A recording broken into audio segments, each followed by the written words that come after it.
doing something that so many of us couldn't do. I am sure that posterity will judge you well. Oge na-abịa mgbe ụwa ga-ama na ịnị ya. Mkpụrụ ka ị na-akọ, onye kọọ ubi, olu oge ome gịnị, olie nye. A sị na ụkwa ruo oge ya, ọ daa. Ụkwa amigo, oge ya gafe ada. Mgbe ọ ga-ada, ụwa niile ga-ama. I would like to be very brief, and I would love to blend English with Igbo. Ọ bụrụ na mama nkwunwe okwu bido n'ụtụtụ chi ejie na-etinyere Igbo, na-etinyere oyibo, mana a sị na adanyelu ndị a, a sị na ebu nkịta bụ gịnị, onye daala ibie, onye adaala ibie, emenye etu abụ ọ ya dị mma maka ndị ọzọ ada anụ ife anyị na-ekwuva na-awọta. So ekene m unu. Ife a na-eme tata bụ ife bụ n'obi nke m mmanzụ ọnụ mmekwuye ka ọ dị n'obi. Ife a na-eme taa bụ ife anị Igbo niile kwesịrị na ebe a. Ọ bụ na ọ ka ekwuo ya ọfụma, ebe ekwesịrị izu anyị, ekwesịrị ịnọ ndị politiks ma ndị ekọnọmi, onye ọbụla kwesịrị na ebe a. Mana ihe ọ na-agwa bụ na Igbo amara ebi, anyị adịghị enote onwe anyị anya. Anyị na-eblem ndị nọ n'ugwu, na-eblem ndị nọ na west, ndị ofe mmanụ, mana anyị nwa bụ nsogbu anyị. Anyị bụ nsogbu anyị. Ọ sị na the spirit of ndị Igbo in democracy. Nke mbụ bụ na nsogbu anyị bụ na anyị nabatalụ ndị ọcha ka ndị ọzọ sikwa nabata. Ịnabata ndị ọcha afọ bụ ife research anyị na-akpa ịkpọrọ ya economic system, the third with their educational system, and finally their religious system. As soon as anyị nabatara ụmụ ife anụnwa, ụzọ ife na nsogbu anyị bido. Malụkwanụ na ndị ọzọ mekwe the same thing. Governance system, as in now democracy, government of the people, for the people, and by the people. Zikom any government, Western government now practice democracy. Mention one government, one country, or America. Are they really practicing democracy? Or Britain, are they really practicing democracy? Is Europe really democracy? A people came in, colonized us, and defined a structural government they want us to have, and we accepted it. Our ancestors accepted it, thinking that all goes well. They moved into economic system. They introduced their own economic system, tax structure.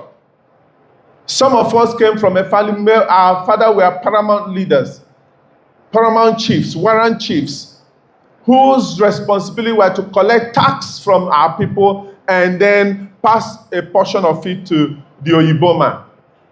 They introduced other economic systems, denying us our own economic structure, our own educational system. Educational system, historically barbarian education system. Barbarian tribe is what you call the German people of today. They are the barbarians, 250 tribes that makes up Germany. And they brought educational system where Ibia Ibulu Mwaka Debe Nimuno, Fananya Naka Nyake, Benunana, a full wall, a man filo. I say, think outside the box. Mana before, think inside the box. Ipote Olu Mwaka Debe Nimuno. Fane, so si ife fa folu, bu ife gwafa. Mana omena na ba anyị ka esi amụ akwụkwọ bụ ịkpọrọ ụmụaka idebe fa n'ilo. Fana afụ ife, fana ekume, fana amụta. I bulu all these things. Tufuo nke kazi nke. Ewelu religious system bịa bunye anyị. Akpọlụ Christianity. Eje n'ugwu Hausa enyefa nke akpọlụ Islam. O nwezi ndị ma ndị nke si n'India na-abịakwuzi ma Buddhism o fancha. Anyị nata Christianity bulu jide. Anyị bulu omenala anyị na okpukpe anyị mee gịnị tufuo si na ọ bụrụ ka ihe eme ịbịa n'ụlọ ka nye onyinye. isi Jizọs ya gbaalụ, Chineke gbaalụ. Ịdị na nwunye mmadụ, ịpụta ịbịa sị Chineke gbaalụ, asị gị na ịya ayọta. Mana omenala be anyị never supported that. You and I know that in our tradition, there are things that are taboo. You can't do them. If you do them, and when you ask me, the question is, didn't other nations accepted the same thing? They kept their culture, they kept their languages, they kept their tradition and values. Onye India pụtakwa, ọsụsụ alụ gị oyibo ka ihe ọ ga-eme ọsụ asụsụ befa. Onye China ime enumana ka ihe ọ ga-asụrụ gị ọsụ ọrụ gị asụsụ befa. Mention every great nation you have in the world today. They never gave up their language. Russia, na-asụ English. Russia ada-asụ English. Una na n'ife nnekwu. Ndị Russia na-asụ oyibo. Fada asụ oyibo. Ndị China na-asụ oyibo. Fada asụ oyibo. Ndị Israel. Mgbe ị akpọku Chineke, ọkwa ị na-asị God of Abraham, Isaac and Jacob. Ị na-asị God of Osimiri Ufie. Ị na-asị God of Ekwulọbịa. Ị na-asị God of Nkanu. Ị na-asị God of Abakaliki. Or God of Israel. Mana ndị Israel na-asụ oyibo? No. They have British influence. The current Israel as it is today was carved out by British colonial masters. All of them kept their languages. Another thing they kept was their tradition and values and norms. Omenanafa, ejilumalumba, fetufurie, fajidesie ike. If onye India, oji omenania. If onye Israel, oji omenania. Mana anyị nwa, ndị Igbo si na gị oji ọfọ ga-eme gịnị? Ga-ana, mana ime ife anyị wele ọfọ anyị tụfuo. Wele omenala anyị tụfuo. Onye amara ebe mmiri bido nwa ya, ọ ya mee ebe ọ ya akwụsị. No. And that's our problem. Having pondered over this, I realize that our problem is within us. Nsogbu anyị si anyị n'aka. Nsogbu anyị si anyị n'aka. And let me tell you, no matter how great you are as a politician, no matter how the effort you put in, no matter the political alignment, also kwa ndị Igbo kunie, je join no party nke kebero, ke ha ga any party. Also kwa anyị ncha may align today and form a new party, or let all Igbos wherever they join APC or PDP or NDC or DCC or APP or HIV or PVP, whatever earlier, as a political party. We can never go anywhere. We won't move forward because we've lost our identity. We are losing our identity so rapidly. Yoruba man, no matter how educated a Yoruba man is, Jane at London, Jane at New York, Jane at Texas, Jane anywhere Jane onye Yoruba, nwe ya nwoke ya su Yoruba, suonye ofuma. Kilo roko ana na street. Man if onye Igbo isi ya nna kedu osigi, I don't know what you're talking about. But are you saying, who are you? I don't get it. Oh, efulefu. Efulefu. Iya no na Igbo, na Nigeria, na Igbo, n'Enugu ebe a. Nwatakịrị asị nne, mami agụ na agụ sị, taa mechie ọnụ.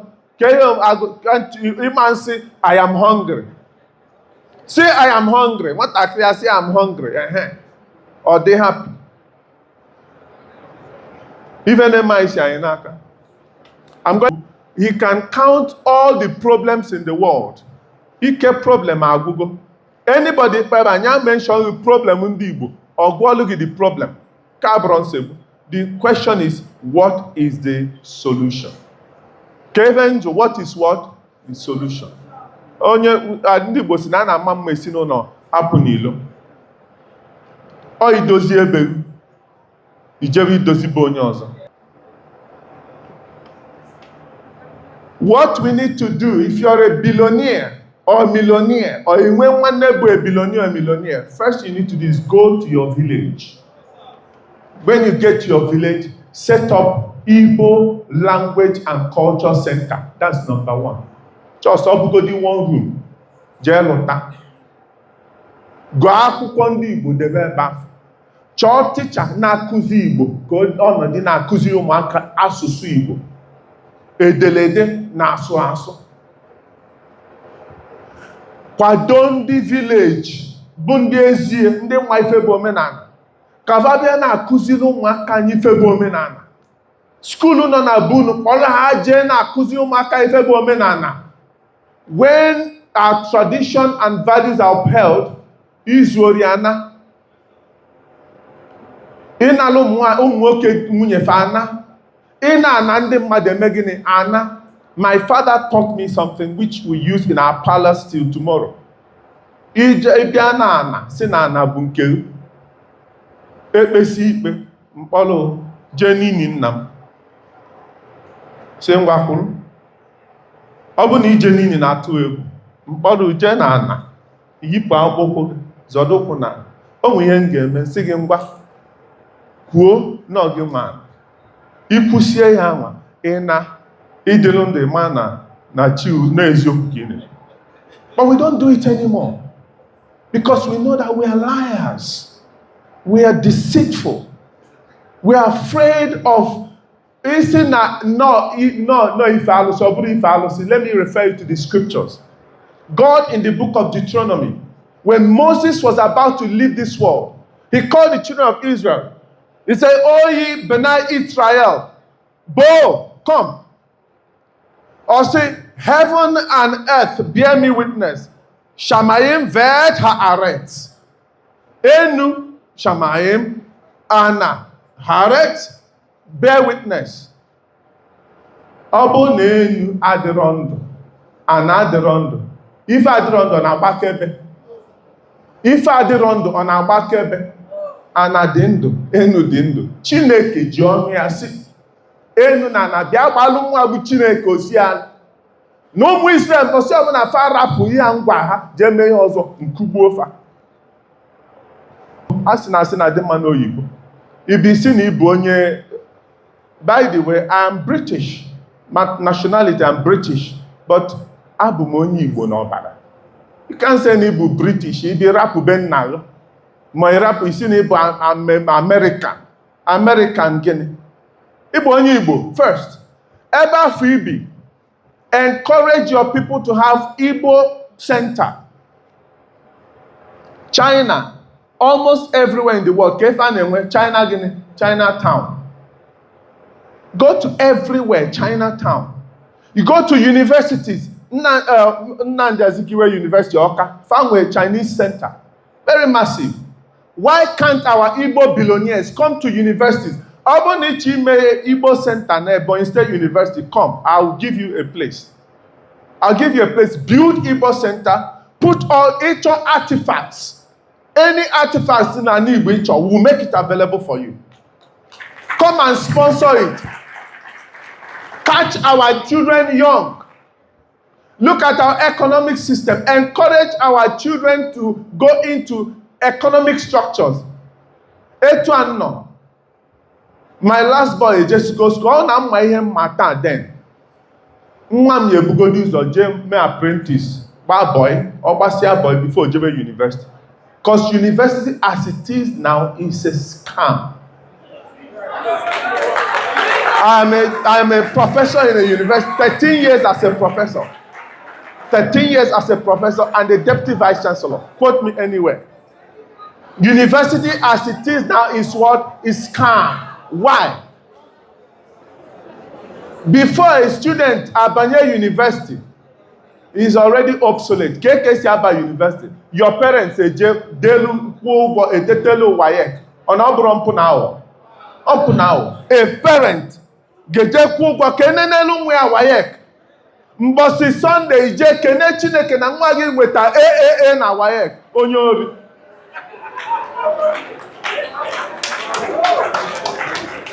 If you're a Christian, the Bible says the soul that sinneth must surely die.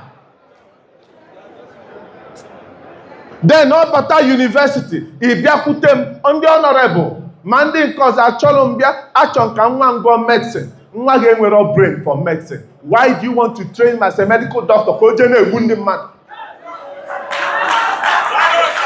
You want your son to be a lawyer so that Obia or manipulate ife lo asibazi asi.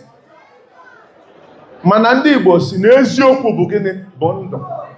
Mana anyị akpọ maka na ije nabata education ndị ọcha kazie ndị ọcha ịwa ahụ.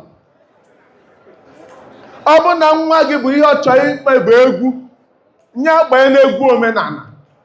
Ịchọ ịkpọ Davido na ọ Davido ka ọ Davido na-akwụ ya 10 million. Mana ịkpọ egwu ndị omenala bank ikwebi ọnụ na ya nakwa 3,000 with one schnapps ka fa ṅụọ ugbo onwe fa. Fund education, go to secondary schools, go to universities, fund education. That Igbo education, Igbo culture and values. Introduce apprenticeship system. Unu may encourage all our billionaires and millionaires go into partnership with companies. Ne Ibeto, ne Innocent, ne Coscharis. Ken Kondi also meet with Coscharis, with Innocent. Sefa biko achom kemu mwaka gesi na my village guardian amu the secret of business. Practical. I will cover the cost.